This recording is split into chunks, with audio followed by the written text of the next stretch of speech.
Hey guys, welcome back to another video. So we are going to be working in my sketchbook today. Now please ignore this little spread right here. It's going to be for a future video. I haven't really planned it out completely. So let's go ahead and flip to a new spread and start with our sketching session for today.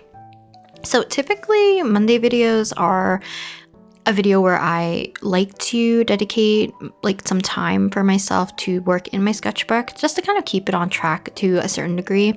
Sometimes if I like get a little bit too in the weeds with digital art or I'm working on like a larger project, I often neglect my sketchbook a lot. So having Mondays dedicated towards like actually a sketchbook video does help quite a bit. As long as I don't like pre-record too many videos in advance, then most likely I sketch in my sketchbook at least once a week.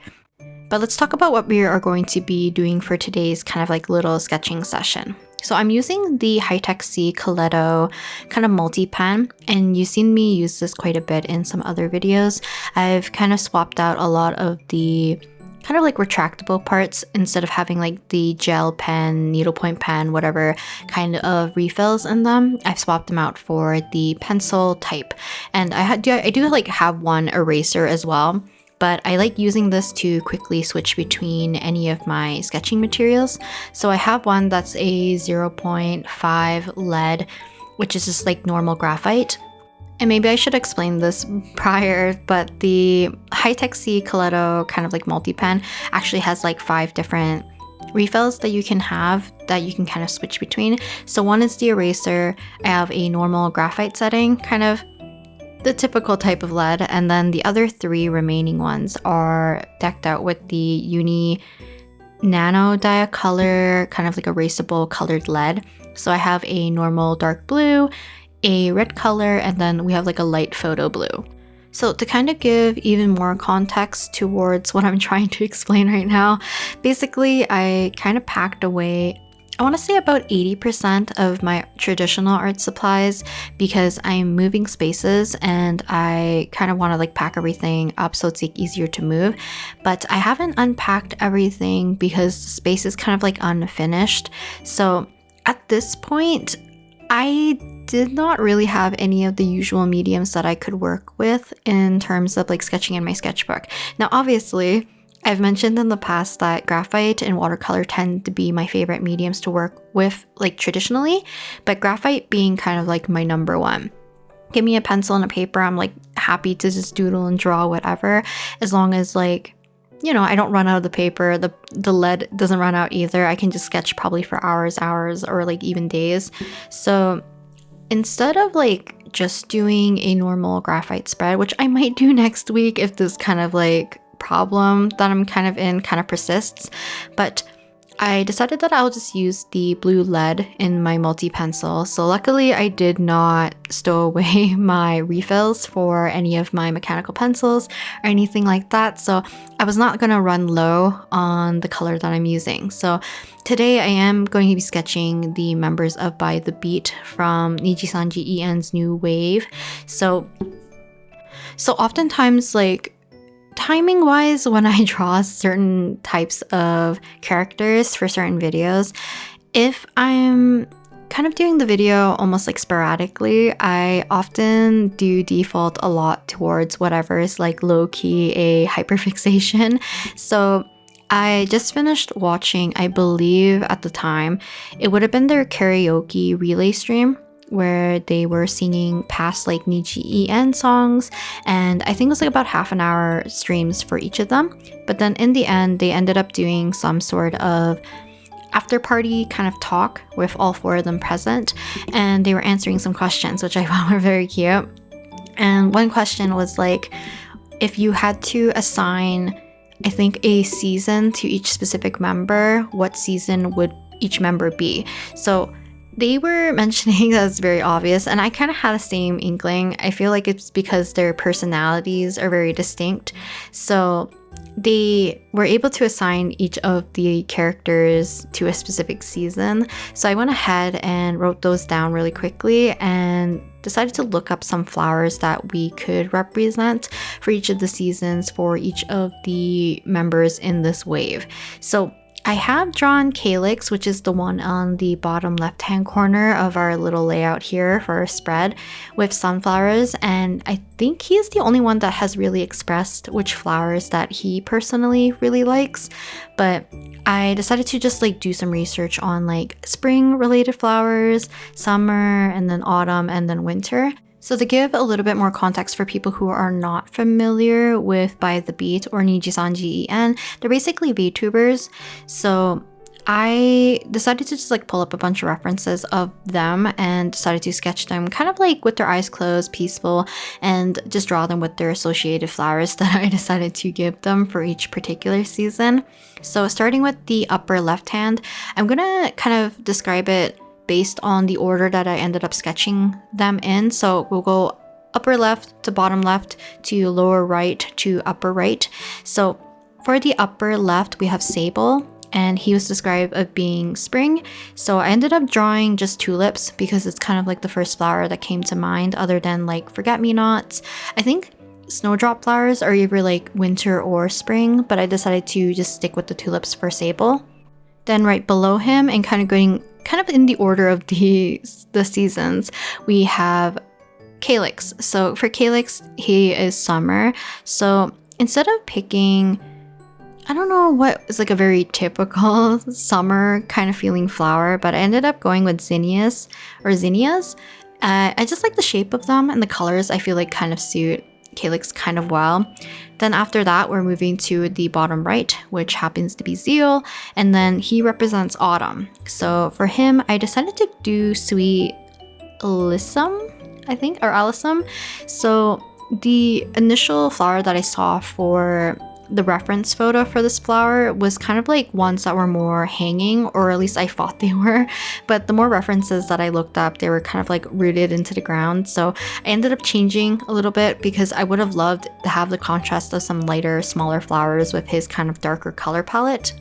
But we finished off the sketch, so I will be just continuing to work on the sketch by darkening things up and kind of like low-key rendering by shading and just making darker line work and stuff. But let's finish our round and go to our upper right, which is Friodor. So for Frio, he is winter, and I love drawing hellebores, I think it's called.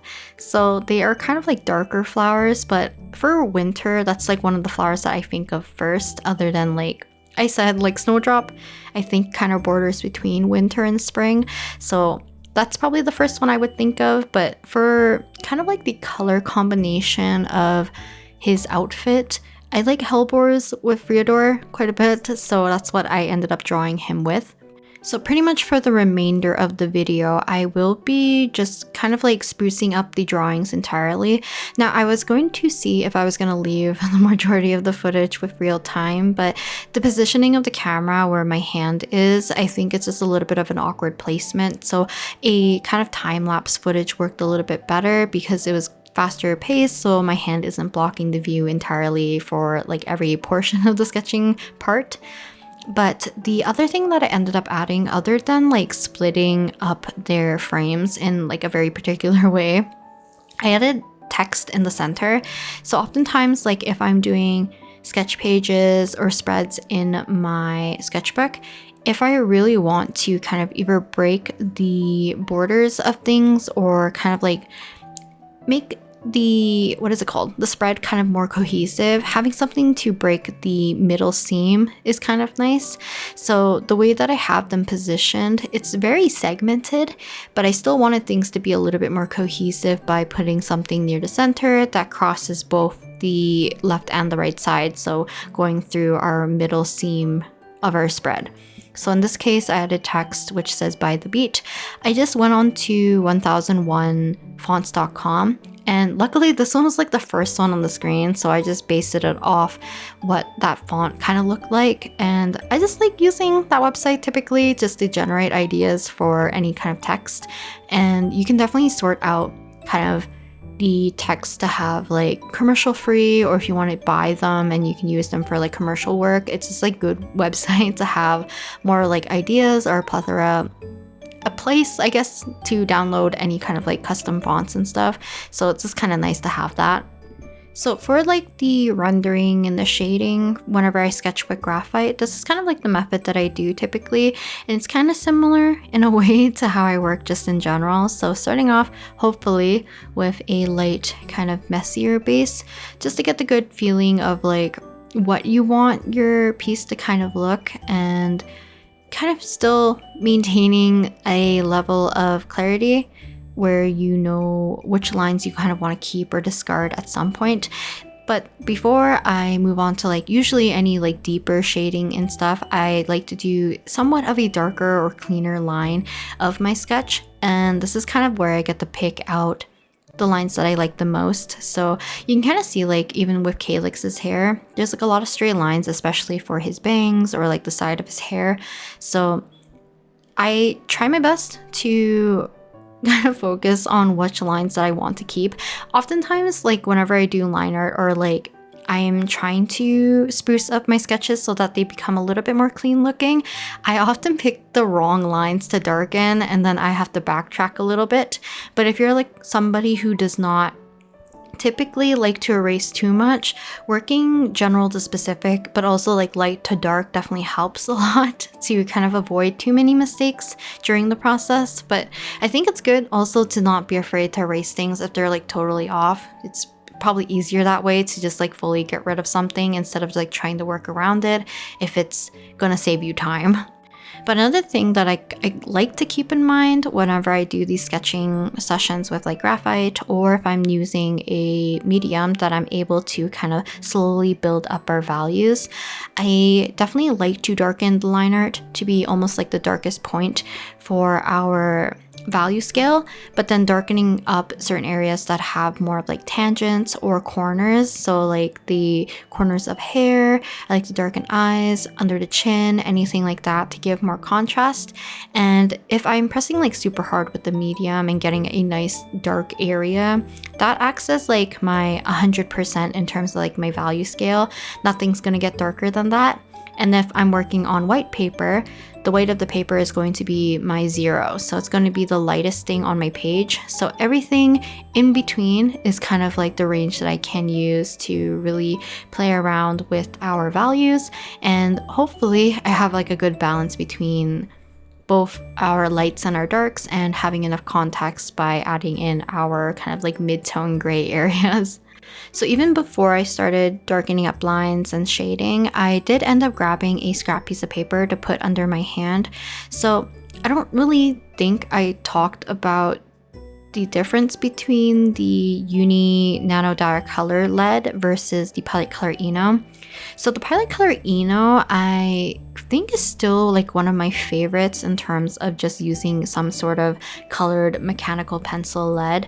But more recently, whenever I use like the red version from the Uni Nano Dia Color version, it's a little bit more scratchier, I find. So I always gravitate towards using the Pilot Color Eno. But more recently, when I started using just like not wanting to really, I guess, use like a normal gray graphite, I ended up using one of the colored leads. And like I said, because the red's a little bit more scratchy, I often avoid it if I don't really need to use a red color. But the blue color I've been really liking. It's really smooth feeling, like almost feels like it's gliding as like butter across my page, which I've been really liking. And that's kind of like giving me a little bit more motivation to also just like push the values a little bit more, because it's been so easy to really build up the values because of the lead being fairly soft. So I don't know if it shows up in the video too much, but I often have to re-click and extend my lead a lot more because the lead kind of depletes quite quickly because of how soft it is. Now the Pilot Color Eno, I think in general, is a little bit of a harder lead. So I do think that this Uni brand is a little bit easier if you want to actually fully erase something. Granted, I think the times that I ended up erasing a little bit on, I think Sable and on Frio, I am using like a kneaded eraser, which doesn't make the cleanest in terms of like erasing super dark marks, but for the most part it erased the marks that I needed when I was kind of like using the Uni Nano Dia Color lead. And then oftentimes when I'm using it with the Pilot Color Eno, maybe I'm a little bit more heavy-handed when I'm using it, but it does leave a little bit of residue here and there. But definitely I want to do a lot more like graphite or like pencil drawing just in general. I haven't done one in my larger sketchbook in a little bit, so I would love to do one that I could position all of the members of By the Beach in a nice kind of aesthetic way, and we can do a session like that for an ASMR video. But in general, I just like want to draw with graphite and just doodle characters and stuff in my sketchbook again. I've been really liking the blue. I think I've used it for Kaisen a lot, as well as just using it with a very light colored alcohol marker, because it does smudge my pencil a little bit, not too much. I think the Pilot Color Eno smudges a little bit more easier. I think if I remember correctly, the Pilot Color Eno is not very light fast, so don't leave it in the sunlight for too long, otherwise like it might disappear on you, because I've had that happen during my studio days. But the other thing was also that they're water soluble, so whenever they come in contact with moisture, they tend to kind of like mix in and dissolve, and you can really like rub it out basically. But if you're using the Uni Nano Dia Color, I believe it has a little bit more of like, I don't know if it's like the inability to dissolve because it's not as soluble, so I'm able to layer it up with a little bit of the alcohol markers, and I can still see my lines like somewhat clearly, so it's kind of nice to use it and pair it up with like a pastel color or anything like that. Or if you want like contrast, I think I've used it with like peach colors as well in the past, so maybe I can do that next week if I'm not able to actually get my art supplies in order, because for the most part I only have like my 2 or 3 pencil cases just filled with normal art supplies, but I still have like my Ohuhu set not moved out of this particular space. But I think that's it for today's little session for the most part. So hopefully you guys don't mind that today's video is a little bit on the simple side in terms of material wise. We just ended up using one pencil to do everything, but I think the spread turned out pretty cute. I would like to do some sort of like themed illustration with all of them eventually, but I think that's where I'll leave you guys with today. So I will talk to you guys next time in the next video. Bye!